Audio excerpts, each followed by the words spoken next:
Ratios and proportion notes. So what I'm basically going to do is narrate through this PowerPoint while you guys are filling out your information, and I'll be monitoring around the class.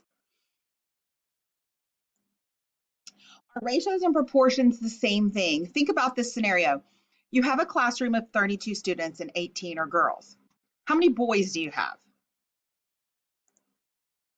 14. So then what is the ratio of boys to girls? There are 14 boys to 18 girls, right? Is this a proportion of boys to girls though? Think about it. It's not, because they're both two separate entities. They're not the same thing. So a proportion resulting from the data would be 14 out of 32 are boys or 18 out of 32 are girls. So basically, ratios and proportions are different. We kind of think of them as the same thing, but we're going to talk a little bit about the difference of them. A ratio is comparing two values of things.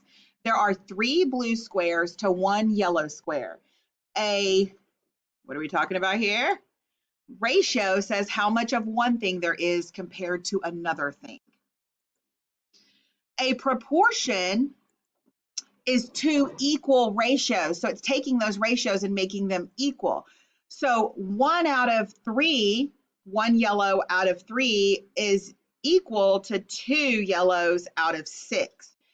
These ratios are the same, so they are in proportion. And I just think we interchange it a lot, so it's important to understand. Example number 1, this is on your paper. Example number 1 is 3/7 is equal to x plus 2 over x. Now, we need to solve these using cross multiply. I always like to start with the one that's going to put a single x on the side. So I'm going to do 3 times x first. Then I'm going to do 7 times x plus 2. And that will give me this. You'll notice 3 times, and I'm using the parentheses for times or multiply, equals 7 times this. Now look at the right over here. What do we do on the right? What does PEMDAS tell us to do there? Think about it. We need to dance with everybody at the party. So 3 times x is equal. That gives us 3x. But then we have to do 7 times x, which equals 7x, and then 7 times 2, which equals 14. So we had to distribute both of those. Be really careful with it. So now we want to get our letters by themselves. So what does that mean we're going to have to do? We're going to have to move this 7x to the left. How do we get rid of a positive 7x? Negative 7x. So 3 minus 7 is negative 4, and that's going to leave us equal to 14. Now, to get x by itself, we have to get rid of this times negative 4. How do we get rid of a times negative 4? With divide. So 14 divided by negative 4 equals what? 14 divided by negative 4, that is going to equal negative 7/2 or negative 3.5. Next problem, example number 2. We have 3 over 4 minus x equals 5 over x plus 6. So on a problem like this where I have x with something else on both of them, I'm just going to do top left to bottom. And then I'm going to multiply those two together. So I always rewrite the problem. So take a second to rewrite the problem. Then you're going to have to distribute on both of these. We've been practicing this a lot. You're going to have to do 3 times x is 3x. 3 times 6 is 18 equals 5 times 4 is 20. 5 times negative 1 is negative 5x. Now, I want to get the letters by themselves. I need to move this negative 5x over here, letters to the left. How do I get rid of a minus 5? With a plus 5 on both sides. And I'm going to line it up under the x because they have the same last name. 3 plus 5 is 8x, and I'm just going to bring everything else down. Now, if I want to get that 8x by itself, what do I need to get rid of it? What is there right here by it? A plus 18. How do I get rid of a plus 18? With a minus 18. So what would I be left with? I would be left with 8x equals 2. Now, to get that x by itself, I have to get rid of what's by it. And when a number and a letter are right next to each other, what are they doing? They're multiplying. So how do I get rid of a times 8? What's the opposite of multiply or times? It's divide by 8. And this one's actually another fraction answer. So you can answer it as a decimal or as a fraction. Next problem. In a recent survey, 2 out of every 3 dentists chose cavity toothpaste for their patients. If 12 dentists chose cavity, how many were surveyed? So this one is kind of a little bit different. You have choose, so 3 chose, right, for their patients. So you have 12 dentists chose, how many were surveyed? Oh, I'm sorry, 2 out of 3. I missed that number over there. I wasn't reading right. So if 2 out of 3, so you have 2/3. I have 2 chose out of 3 that were surveyed.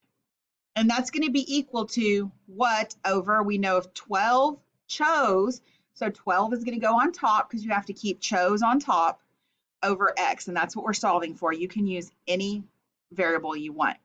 So for my math, I'm going to do that 2 times x first because I want my letter on the left. And then set it up equal to 3 times 12. That's going to give me 2x equals 36. When a number and a letter are right next to each other, what are they doing? Multiplying. How do we get multiply? How do we get rid of multiply with divide? So x is equal to 18 dentists were surveyed. 18 dentists were surveyed. So the important part is if on the left you put choose over surveyed, on the right you need to put chosen over surveyed. Okay? We're going to have a few more word problems. We're going to be practicing this. This one's kind of tough, so let's pay attention. James hits the bullseye 52% of the time. If James shot his bow and arrow 26 times, about how many times did he hit the bullseye? So the first thing we have is a percent. And 52 out of what makes our first ratio? What is the perfect percent? What do we all want? We all want 100%, right? So 52% is 52 out of that 100, okay?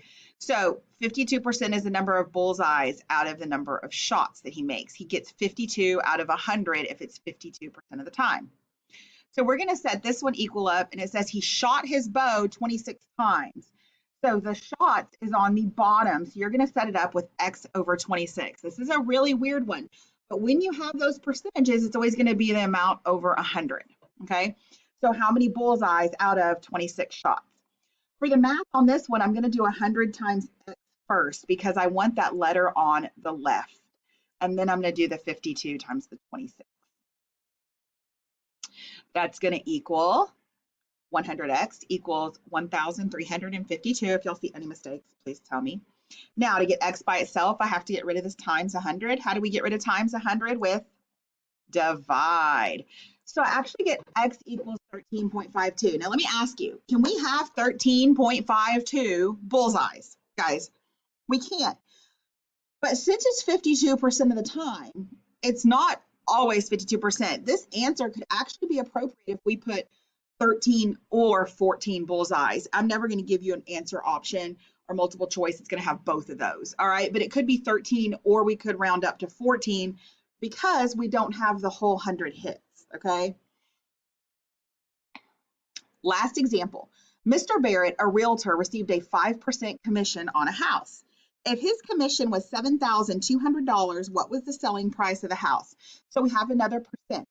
And every percent is going to be that number over 100. So we have his commission over the total percentage. So on here, we have that his commission was $7,200. So that's going to go on the top on the right over how much was it worth. Now, can you guys guess which one I'm going to multiply first on this one? Remember, I want my letters on the left. So I'm going to do 5 times x first. Then I'm going to do the 100 times 7,200. Do that math out and you get this. Again, if I want to get that x by itself, I have to get rid of a times 5. How do we get rid of a times 5? What is the opposite? It is divided by 5. And that means x equals $144,000. Now let's practice.